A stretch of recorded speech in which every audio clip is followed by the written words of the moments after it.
Perfect. Well, hi, I'm Trey Castillo with Practical Engineering. I thought I'd just take the time to say thank you guys for all coming out here. Really appreciate it. And we'll go ahead and get into it. So what our company does is we build fixtures and tooling for companies, larger companies like Rockwell Collins or Whirlpool, who need specialty tooling made for their large assembly lines.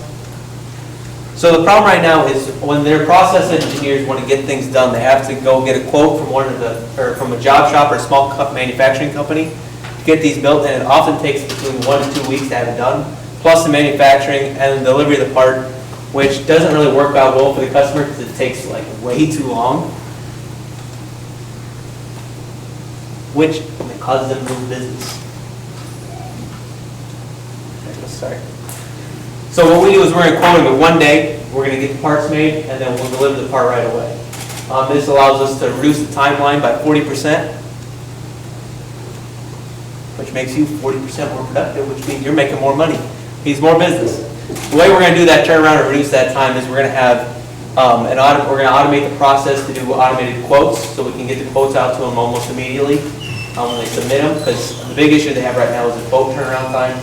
Often companies don't even respond half the time to quotes, or it takes them so long that the process engineers are like, screw it, we don't want it. And the other thing we're going to do is we're going to have in-house machining, which allows us to control the whole process from start to finish. And if we do anything out of sort or out of house, we'll be with partners that we're really strong with, so we can know every little detail and be completely transparent with our customers. So our business model kind of revolves around 2 places. One, from products that are ordered from process engineers to us that we manufacture for them, as well as the design services that we have for, so if they have something they need built, we can design it for them and help them along. Just to help put out the fires, because they're busy people too and they keep things designed. They don't have time to do every little detail.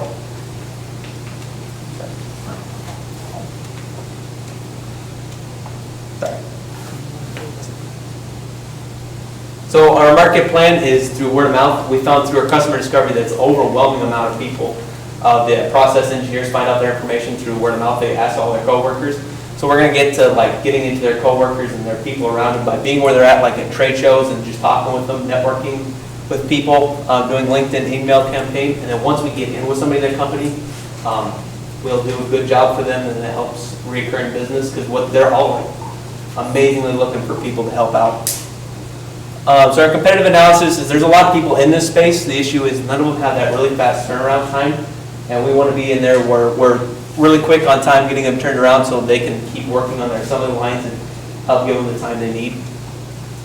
And our management team is excited to have a little bit of fun here, but Mark and Marcia right here in the audience, they did a great job this week. They're both process engineers, so they helped us out amazing with understanding our market and getting things, learning from their personal experience and really diving down in the market into a deeper level.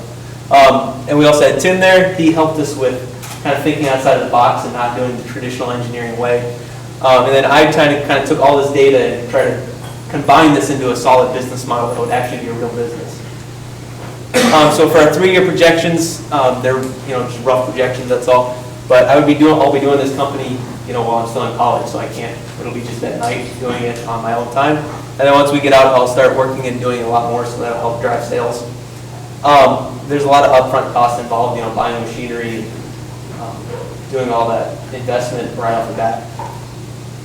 But through our customer discovery and everything like that, we found overwhelming amount of time was they were really worried about timeliness, getting things done on time, because they're all looking for, we'd call them and talk to them, and they'd be like, yeah, we contact these manufacturers, they don't get back to us, or we have to harass them to get any data out or get anything out of them. So we wanted to really solve that issue for them. So then we also wanted somebody who was responsive, somebody who they could contact and get that customer service out of, as well as trust and build that relationship with them. Because a lot of times they just want to be able to call up somebody and say, hey, I need this part built. They don't want to go through the whole hassle and trying to get everything quoted and done, and that's what we'll provide. Thank you.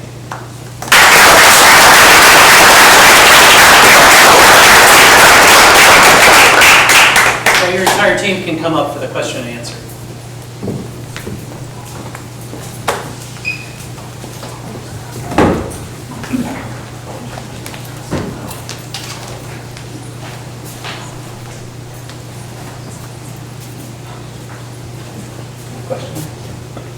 I have you go back to the slide of the current process that takes place? And I want you to, where you're going to cut the 40%. You said you're going to automate Yep, so right now it's done with the quotes. the quotes. So right now the quotes is the biggest issue. So a lot of times the manufacturer will, he might be able to actually explain a little bit better. This is my experience, and we validated it through some of our customer discovery, like, I'll request a quote for some random aluminum chunk that we want milled out, and we will get quotes back probably within a week. If I push someone that's more expensive generally, they'll get it to me the next day, and I can, generally order the next day. They're generally more expensive that way, but so it takes a while to get quotes back from these guys. They're really busy machine shops, and some of them don't even respond. So we've had like Tom Letts at Report. He's had some stuff quoted out, and he's had trouble getting quotes back from anyone because at Rockwell they recognize me, but the little guys didn't recognize him. And throughout the customer discovery that we have done, OEMs, I understand they have names, but we saw the same story around with our 7 other people that we have talked in the industry. So that kind of model played through the timeline that we see. Did you have a particular target as far as the product, or this is a very broad area of manufacturing, I guess, so I was just wondering, is there a certain area you could really focus on when you have big companies, other companies? Can I answer that? We only had 54 hours, and on the weekend we didn't have time to do a full analysis, but the idea is to continue this. We'll look for products that can be manufactured, maybe different products, but manufactured on 1 or 2 machines to really focus the efficiency on that first purchase of machines. So that's something that we need to investigate a little further.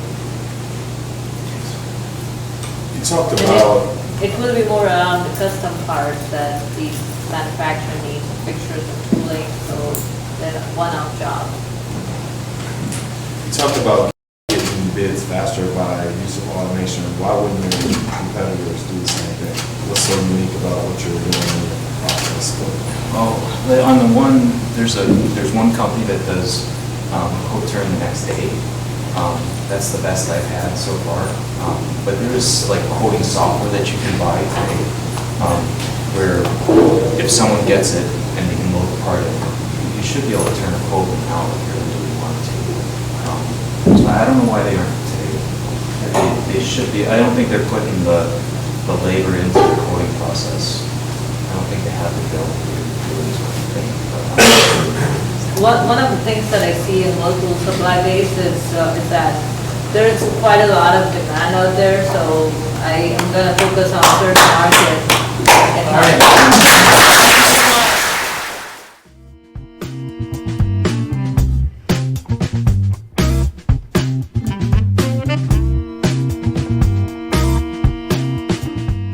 Thanks everyone. My name is Kiki Levy and I'm a high school student from Des Moines. And this is Better Hires, and we connect high school talent with business needs.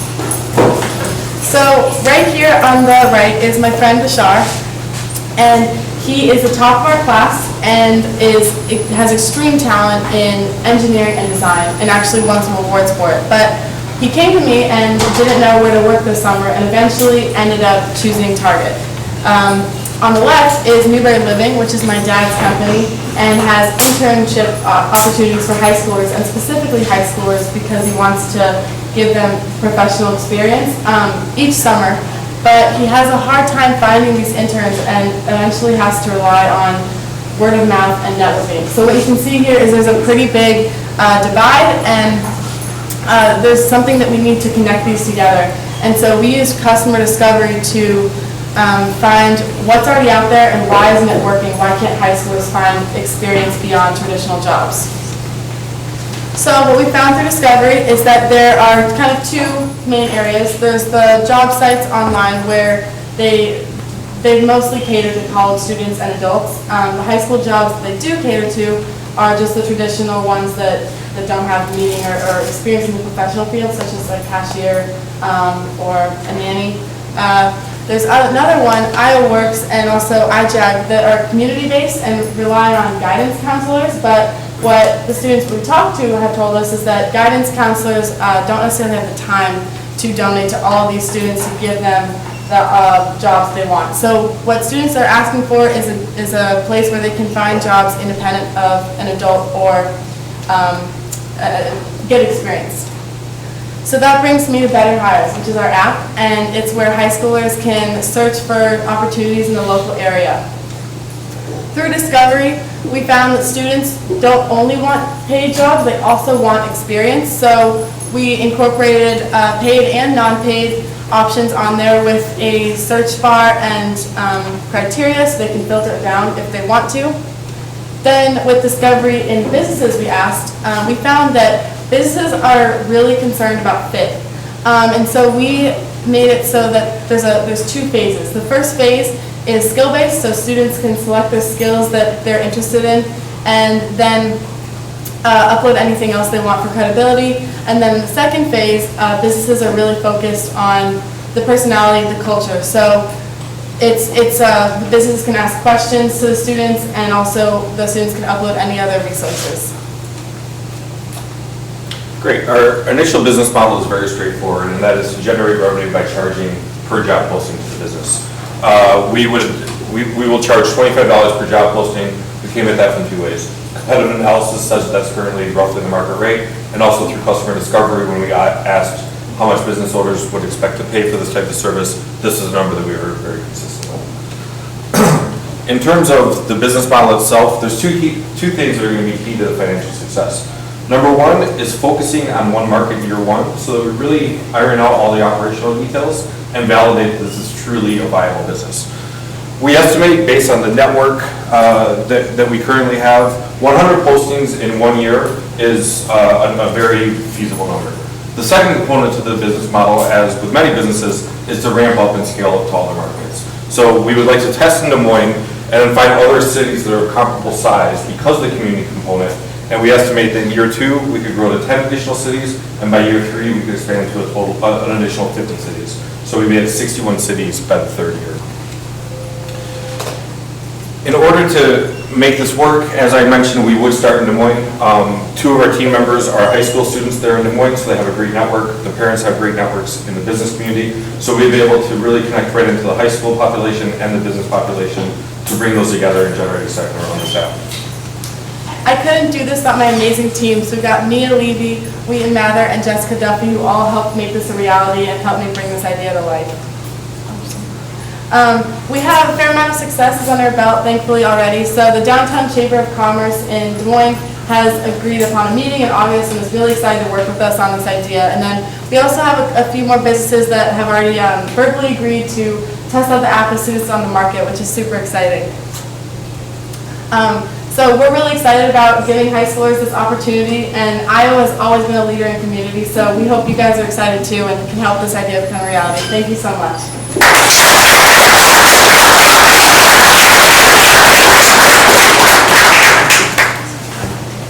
Great idea. What kind of jobs are you posting? What's your market for the jobs? Yeah, so we're thinking, I mean, it's not limited to anything, but we're thinking the types of jobs that can give people experience in many different realms, such as even if it's an office position as an assistant, or it's someone who's working in an engineering firm helping do CAD. Anything that high schoolers aren't normally able to find, because the main problem is that high schoolers are limited to the grocery stores, the food stores, the nannies in the area, and it's really hard to find much else unless you're family friends. And that really comes down to the community. Who are your parents friends with? So it's any job that even kind of levels the playing field. We want to accelerate the way that high school students get on the professional path, so it'd be in professional settings to start to get them to thinking about engineering or to thinking about accounting, thinking about finance and marketing, just getting them more in that skills-based environment. So would this just be summer internships, or would it be year-round internships? year round. We have, and it's not even only limited to internships, that's just like the most popular job we've seen the high schoolers are wanting, but it could be anywhere from, we need more help in Christmas season, to I want a year-long job for this person to take on, or summer internship, maybe even a job shadow during the day. It can be a range of opportunities. So you got it set up with the business side. How do you get high schoolers to download your app and use it? Right, so it's really lucky that me and I are able to cater directly to that community because we're both in high school, but we're gonna, not only are we meeting with the Chamber of Commerce downtown who's working with high schools in the area, we're also gonna, I'm on student council, and so I'm gonna work with the rest of student council and the principal to help get it installed kind of with the high school community, and then also social media is huge with high schoolers. So I've talked to a lot of high schoolers about this, and it seems like it's catching on pretty quick, even by just verbally communicating. And just during this weekend, we've done some customer research, and we've called a lot of our friends in high school, and all of them seem super excited, and they said that if they had a resource like that, they would definitely utilize it as soon as they could. Is there a number besides 25 per posting that you were thinking would be kind of to have liftoff with getting into a market that with a company or two that they would go for 5 or 6 jobs as a group? And do you need to focus on the businesses that are going to put out the word that we have positions, or do you feel it's going to just happen magically? Yeah, I think that the 25 is kind of a baseline number. It's just really for modeling purposes and for testing purposes. I think there's a lot of sales discovery to do. A lot of that would come through individual meetings, and then also just places where businesses gather, Chamber of Commerce meetings, things of that nature. And it would be very much, we would have a team that would be wanting to work to make sure that the fit is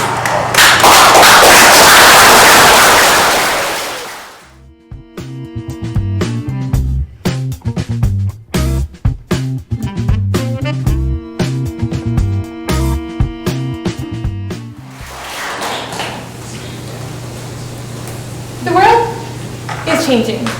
20 years ago, if you wanted to find a partner, you might have to go online and you'd most likely see a website that looks like this. Today, if you want to find a partner, all you have to do is open your phone and you're brought to an app that looks like this. It's here. Simple, clean, easy to use. Just like the dating world has changed dramatically over the past 20 years, the food landscape is also evolving. In 2004, people created Yelp so that individuals like us could look at restaurant reviews and see just what they're getting. Today, 14 years on, people go to Instagram, social media, and see what a restaurant is offering, trusting the visuals more so than the reviews. What can we learn from all of this? It's easy. People like simple things. And it's time that the restaurant industry caught up. Enter Sandwich Hero, where your new favorite food is a swipe away. Basically, what Sandwich Hero does is we take a variety of dishes. So whether you're in the mood for burritos maybe, or pizza, or maybe Indian curry, you can swipe through the options based on pictures of the actual dishes and go through to figure out what you don't want as much as what you do want. Setting some simple dietary preferences in the beginning, like one would with a profile, you can select by vegan, low carb, cheap, etc. Once you set these preferences, your landing page looks like something like this. A nice photo of the food, and the number of likes by Sandwich Hero users in your area. You can swipe up to find the ingredients, in case you don't like mushrooms, and you can swipe to the left if you're not interested in the food. However you like the food, like this deliciously looking burger, you can swipe to the right, and you're given with options, like how much the burger costs, how far away it is. If you want to save it for later, you click the heart, and if you want to order now, you click the cart. Nice, clean, and simple. So, what makes Sandwich Hero different? Traditionally, people will go to apps like Yelp or TripAdvisor and have to sort through reviews by restaurant, not necessarily by dish. Wine and Dine and Entree are two swiping competitors, but Entree has yet to add an order now button, and And Wine and Dine is overly complex, allowing restaurants and other sponsored posts, plus much of their content is user-generated. While here at Chiro, we'll take pictures of the restaurants on our own. Our business model is free for the users. When we did customer discovery this weekend, we discovered that people aren't really interested in paying for it, but if given such an app, they would download it and swipe through it. As much for fun as for finding food. We partner with restaurants, maybe charging around $50 to get their restaurant, their food, their exact specialty dishes in front of thousands of hungry customers, making it more effective than, say, Facebook advertising. Additionally, we might add ads or sponsored content like Burger of the Week, but when we did our revenue projections, we decided to keep with the $50 per thousand monthly views, a simple pricing structure that we worked out with some of our marketing mentors. As for launching strategy, just like Uber launched by city, so would we. We would focus on millennials. If you haven't figured it out, that's who we're targeted at. And we're going to meet millennials where they are. And that's social media, like Instagram and Snapchat. Using video ads, we're able to reach people exactly where they are and get the swipe-happy, scroll-happy users to swipe into our views. Additionally, by using video, it'll enable us to promote our content on YouTube as well and allow us to reach out to other partners in the future, like BuzzFeed or College Humor, potentially. So basically what we do is facilitate the choice and refer the customers, perhaps using partners like Grubhub and Uber Eats, but primarily the restaurants themselves. We've scouted some customers, we've projected our revenue, and we narrowed our focus to the customers that we really want to focus on. So, TechCrunch predicts that the food delivery business is at $210 billion annually. Just like Tinder helps you find your perfect human match, we hope Sandwich Hero will help you find your next favorite food. We are Sandwich Hero, and we're just a swipe away.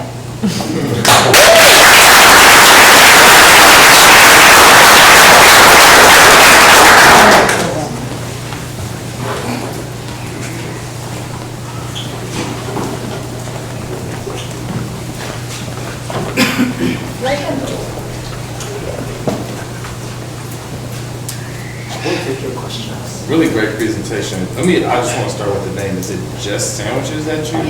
No, we're going to have every sort of food, but that was the initial name, and we couldn't figure out a name, so we wanted to have something that, since we do plan on continuing this, we can always change it later, but given the time, we figured the name wasn't the most important. The reason why I say that is because that might be kind of unique. Yeah. That you only offer sandwiches, and maybe that's a unique selling point. If we were in a bigger city, we might consider that, but since we're all based out of Iowa City, we figured we'd rather focus on the market that we have, which we can't make an app based on sandwiches. We thought about it. But if it's an app, it's worldwide, so anybody can download it. We'll think about it. So, with it, are you gonna partner with like Grubhub or anything like that? Initially- So I have one-touch ordering? Initially, yes, because they're the easiest ones before we develop the restaurant connections. As we try things out, we would like to reach out with the restaurant, see what they would prefer once we get restaurants to sign on to it. But right now, Grubhub seems like the easiest one click, and then we'll work with restaurant partners in the future as we continue to test our model. And with that too, who's responsible for uploading the pictures? We would be. You would be, Well, it's in the beginning because we want to make sure that restaurants get good photos instead of relying on dishes that users or menu pictures can often be out of date. Restaurants don't want to spend time on that. That would be us. okay. Would there be an additional service fee that you guys would? That would be included in our fee. If they want to partner with us, they provide photos, and if it's not this enough, we would have to go and eat there anyway, find the food. So, Are the restaurants geotagged by location? Yeah. Yeah, it came to mind that, we, as consumers, we often know the big name sandwich stores that already exist, sandwich shops. Mm-hmm. And it'd be interesting for me to even narrow potentially, I don't know if it came up, but narrowing the focus even to just be like a food truck version of where you're literally focused on.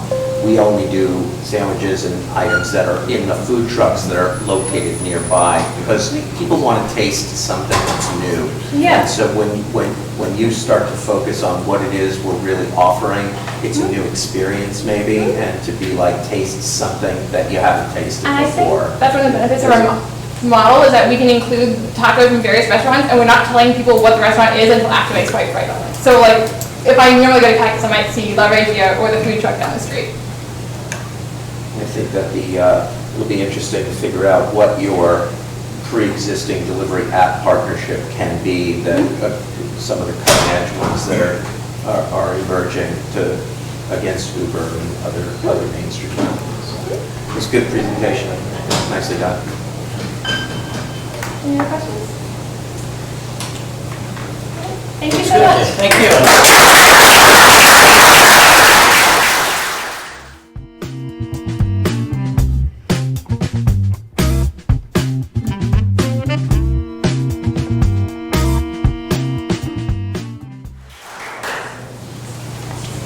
Hi guys, we are Magic Compass, and we invite you to start the adventure of a lifetime.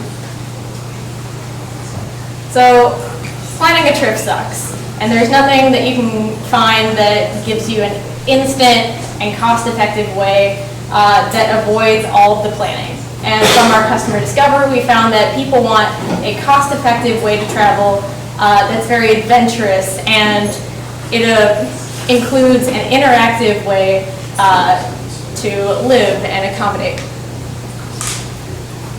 Enter Magic Compass. We sell adventures.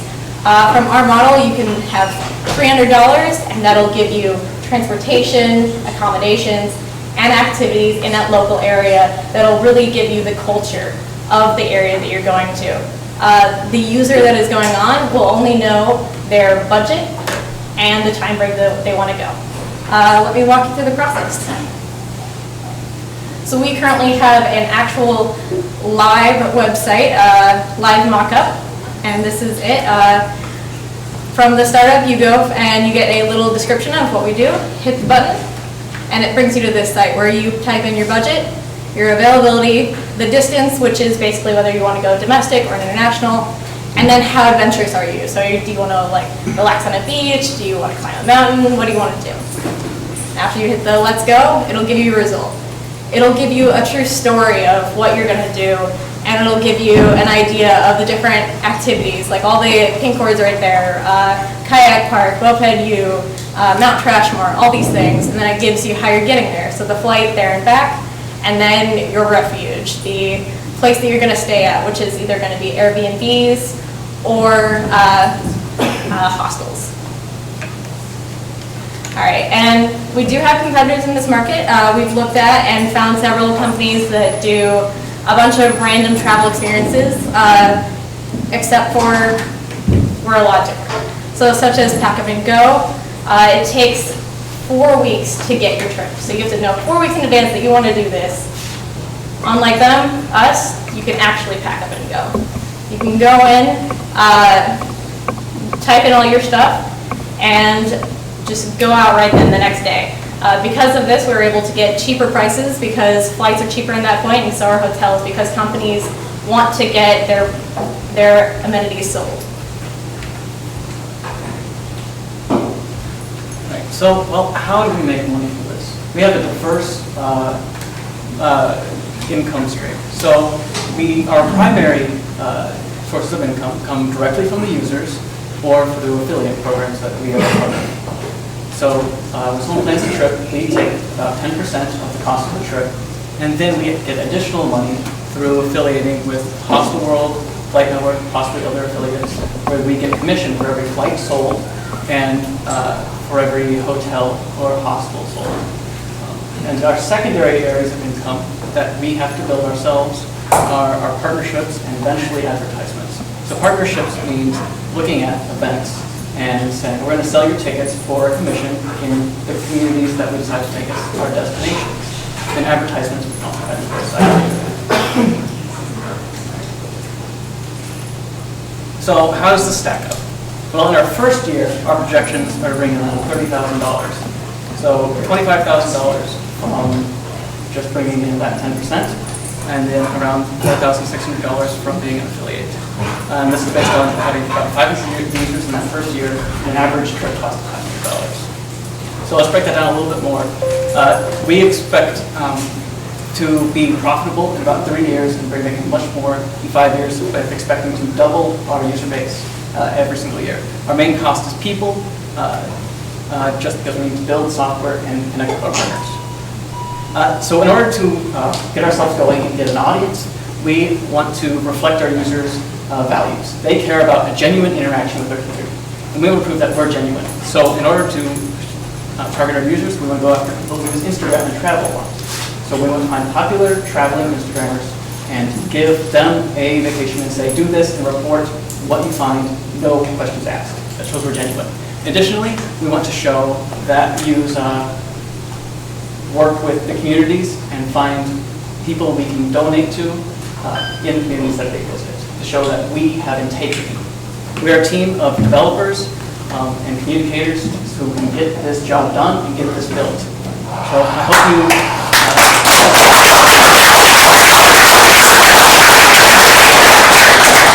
Judges, there's 3 minutes.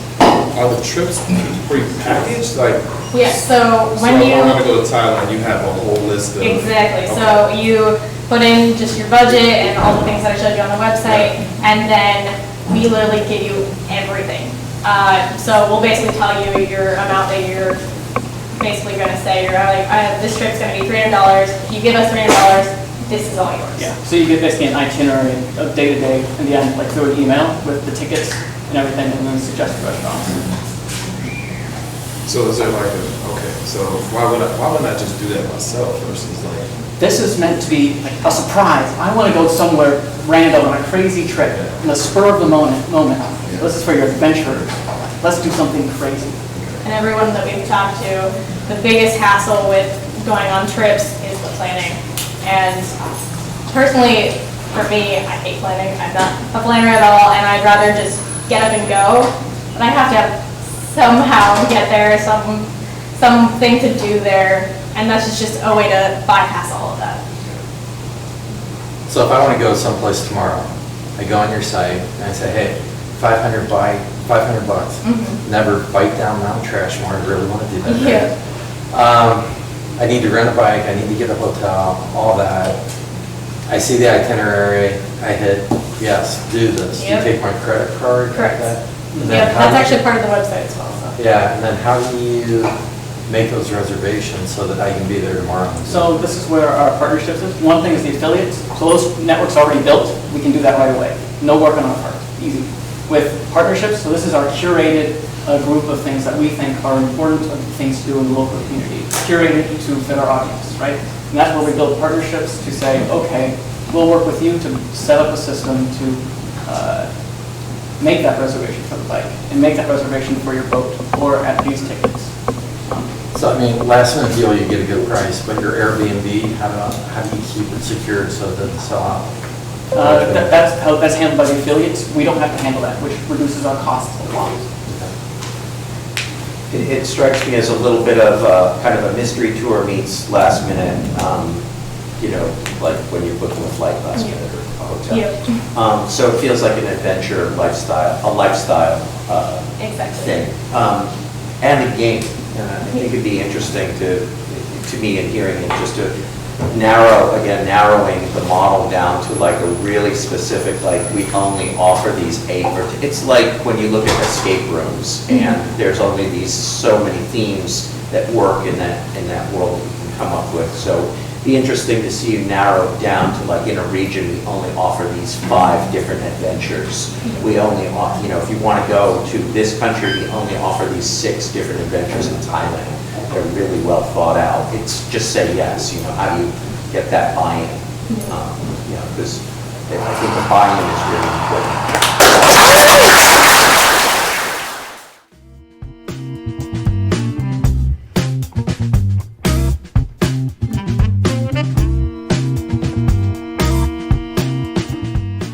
Hi, we are HippoCamp. This is Mike, and I'm David. And we'd like to share a personal story from Mike and his family.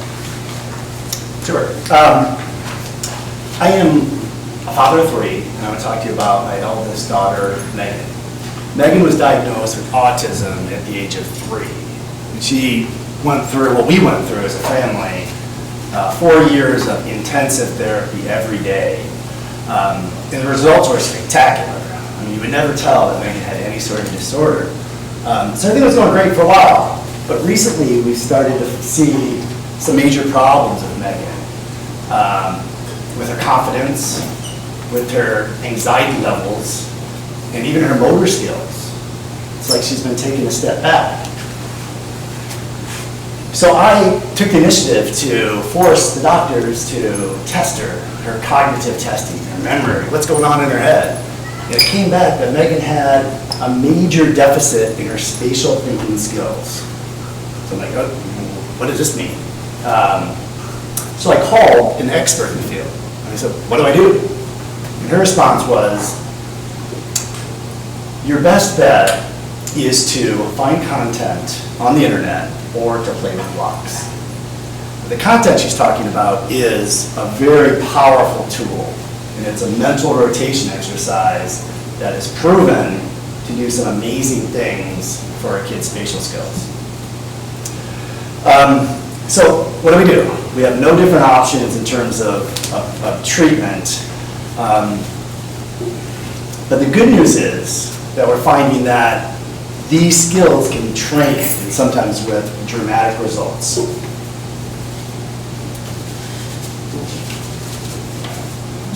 Professional opinion. Trained with dramatic results.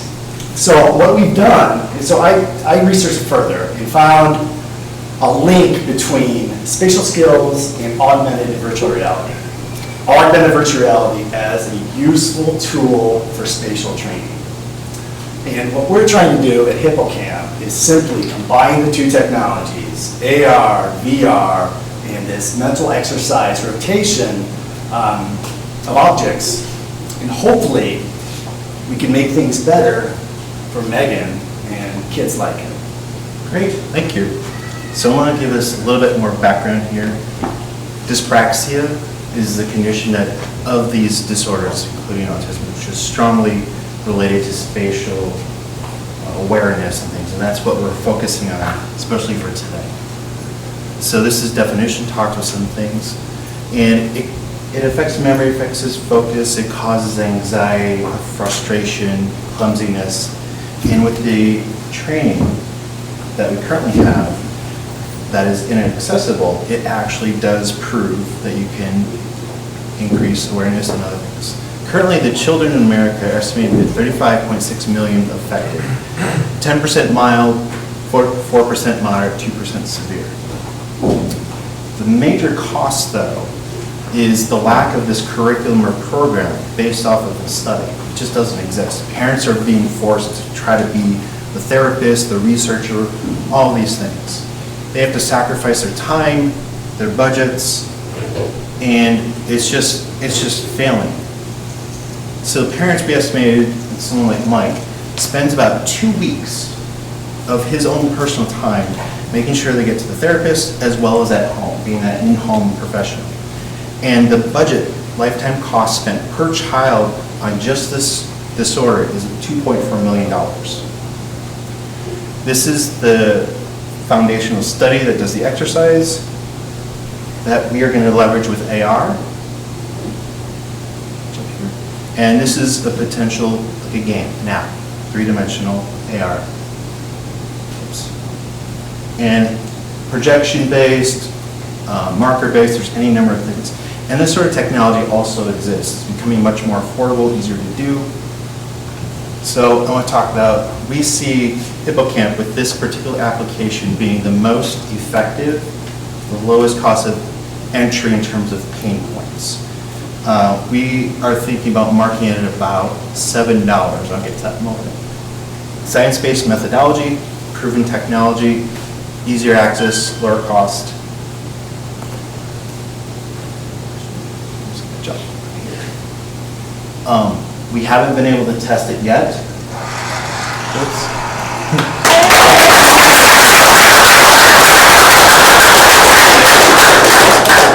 3 minutes for judges.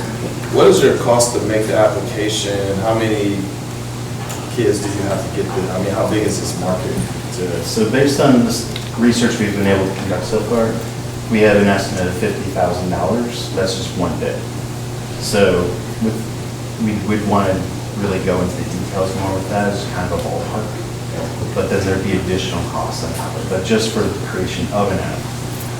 But I myself and other people in the area could definitely help us hack something more, quick and dirty using the tools that are more accessible just to kind of test it more before we get to that.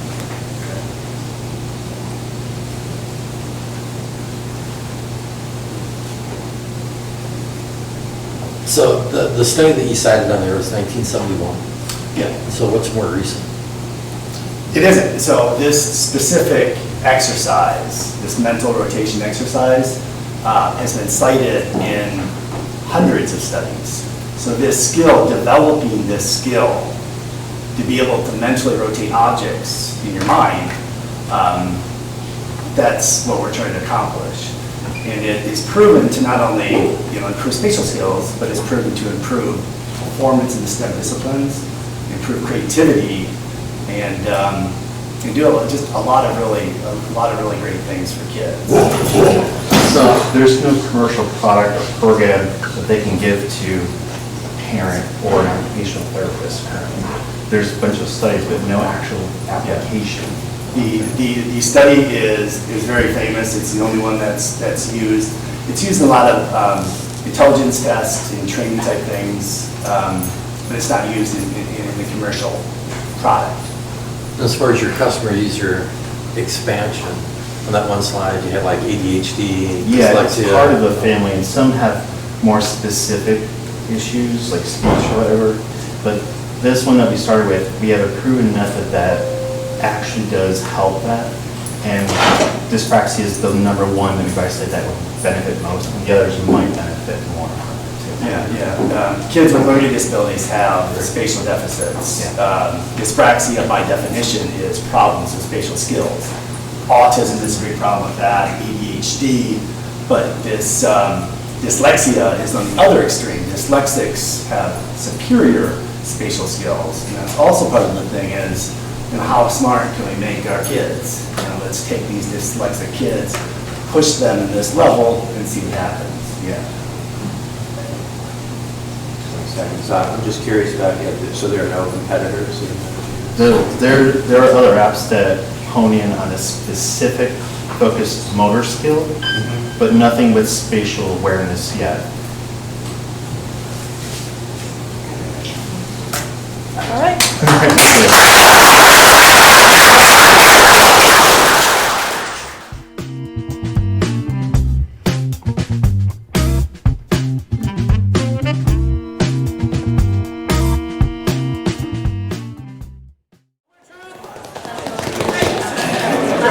We tabulated all your crowd choice, and actually before we do this, just to keep you in suspense longer. So we're doing, instead of first place getting a certain thing, second place getting a certain thing, third place getting a certain thing. I'm just going to announce the prize packages now, and then what's going to happen. Crowd choice gets merch t-shirts and Amazon gift cards. So pretty awesome, $100 in Amazon gift cards distributed among the team. And so our prize packages for first, second, and third place. One prize package, we have an egghead.io subscription. It's their pro product. It's worth a couple $100 by itself. Locals Love Us gift cards. They gave us some gift cards to local restaurants and some Matador hip packs, which are in that box right there. So that's package one. Package two, Marlo Higgins gave us an amazing business coaching success boarding, is what you refer to it as. Just an amazing package. The information is in here for the team that does that, and that's worth over $4,000 by itself. Prize package number 3 is a 1-month bench membership to merge. So every weekday you can come in here for a month, get your work done, build your business, and the membership extends to all the members of the team. You'll get shirts, merge shirts, and you get 2 hours of legal services from Kelsey Patrick Fareed. Cool. Some amazing packages. So, let me get my things in order here. Okay, so crowd choice. Drum roll. Better Hires.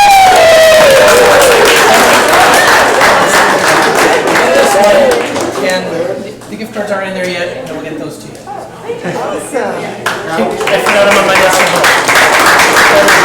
Okay, so we're gonna go third, second, and then first place. So, third place, drum roll, please.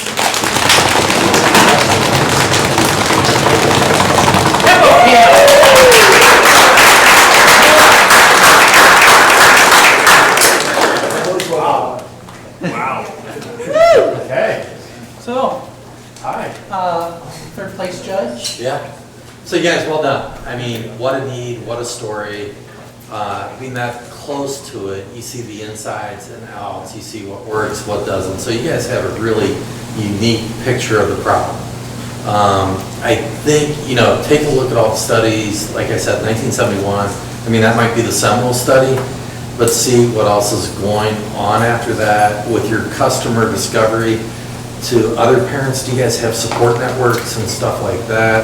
That's our first plan, is to engage with the Yeah. Facebook group, autism. And Mike's dyspraxia. been researching this beyond that study for at least Yeah. 2 to 5 years. Yeah, and there's tied to neuroplasticity and brain activity. I think there's other things going on there too. The thing to think about too is, you know, how do I expand the market? How do I really develop this? When you have that one slide up there with everything that goes into it, I think if you can see how it's adaptable, if you come up with the app, how do you tweak it just a little bit? And you extend your market segmentations. And I have access to a lot of software engineers, and also someone just told me about something that Bill Gates is sponsoring. So potentially, if they're not already working on it, that'd be a great sort of. And I think you guys can look for a lot of grants out there as well. And then 2 years ago, I was over in India, and some guy said, hey, look at what I have on my phone. I can put a couch here, and you can see it on your wall. So they're doing augmented reality over there. Do you have any connections to do that? Yes. But, well done, good customer need, you know, good, a real need and how to do it. And I think virtual reality, augmented reality is the future, so keep pursuing it.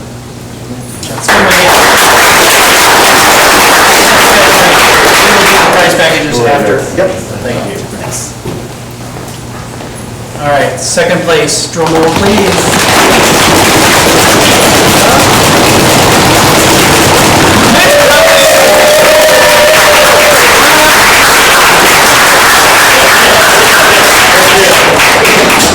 Well, I have a question for you. If we would have voted you number one, would we get our first strike? Definitely. Hey, we're one of the Instagram models, right, you guys? Not that you're going to bribe the judges. Yeah, so congratulations. I definitely think there's a need in the market for this and what you're offering. I think it'd be interesting to hone that offering as we earlier, you know, exactly what the price point might be. That's for this, under this amount, you know, we give you this, it's all verified and kind of, you know, and to focus on exactly what your niche market will be without the worry, you know, focus on what experience or adventure and really delve into that. So the university crowd can go, we're out of here, as well as, you know, older adults who still want to thrive and have adventure. But, you know, well done, and I think you got something there, so good luck with that. Thank you. Thank you.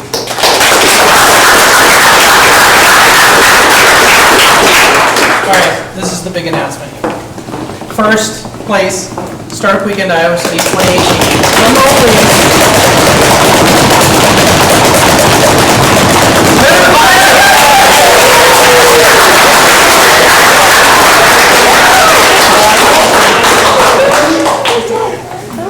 All right.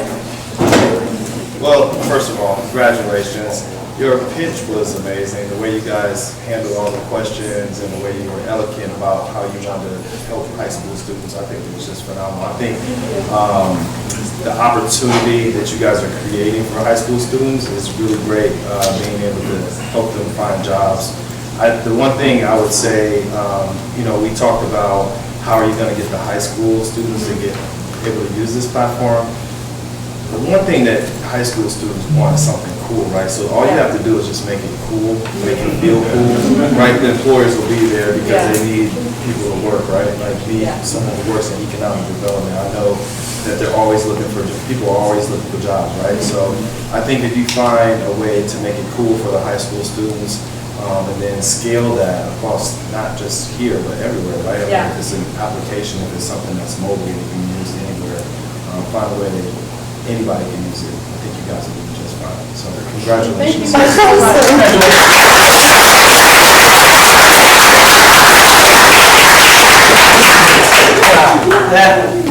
You guys did an amazing job. One last thing. Sure. On the other teams. Sure.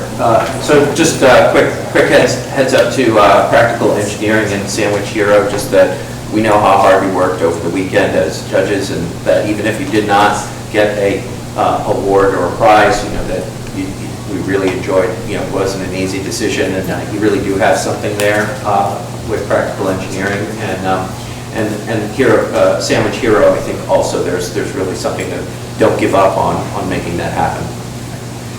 Yep, let's give them a round of applause.